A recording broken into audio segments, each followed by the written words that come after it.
Hey, what you know? It's that time of the day. It's time for me to make a brownie fudge sundae. I'm Jason Kinnear. I'm going to be your host here.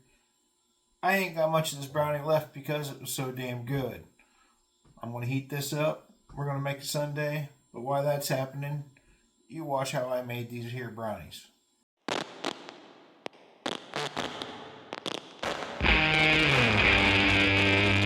So these are not your normal brownies. We're not going to pay attention to the directions on the back of the box. We're going to start off by opening your condensed milk and cracking these here 2 eggs. I don't know about you, but I've learned my lesson the hard way with these countertop eggs. Crack them one at a time in a separate container each time. Now that the eggs are cracked, go ahead and empty the contents of your can into the mixing bowl.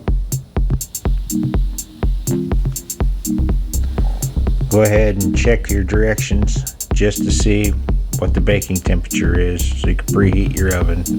Grab your baking powder, put it in that bowl, and it's time to throw it on the mixer.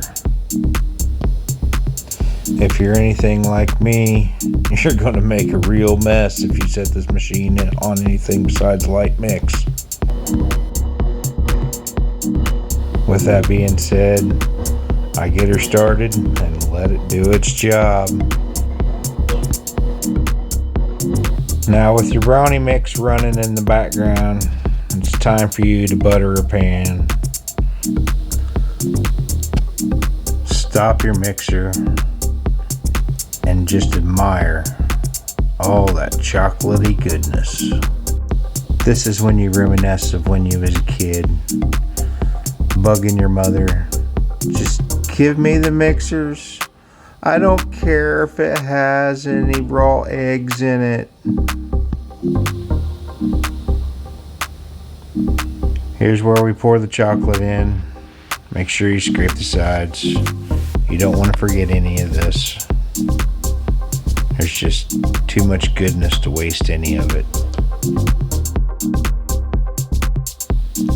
The only reason that we're changing the ingredients for this here brownie mix is to make it slightly better for brownie fudge sundaes.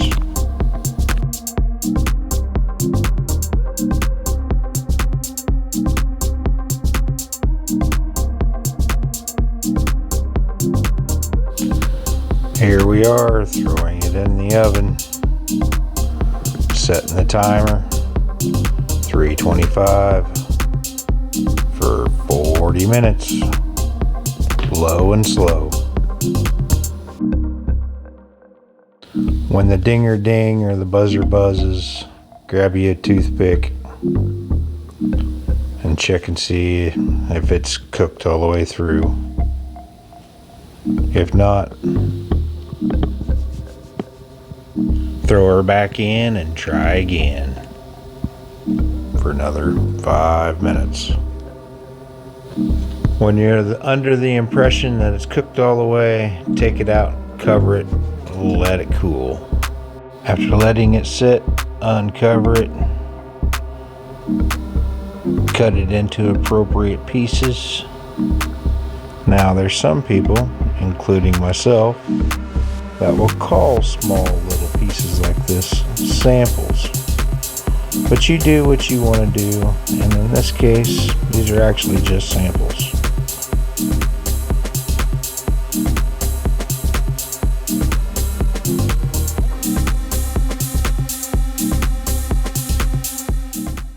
Alright, here we go.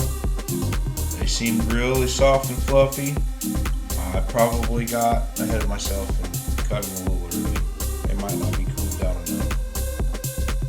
They sure do smell good. They're definitely warm.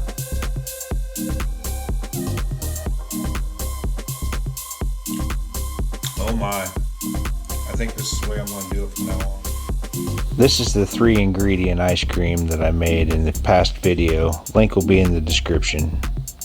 Now we're adding my favorite, chocolate syrup, just to make this brownie fudge sundae the best that it could be. Now, does it really get much better than this for a almost 10 o'clock snack? I don't think so. Alright, thanks for watching, and remember, smile while you still have teeth. Almost forgot. See ya.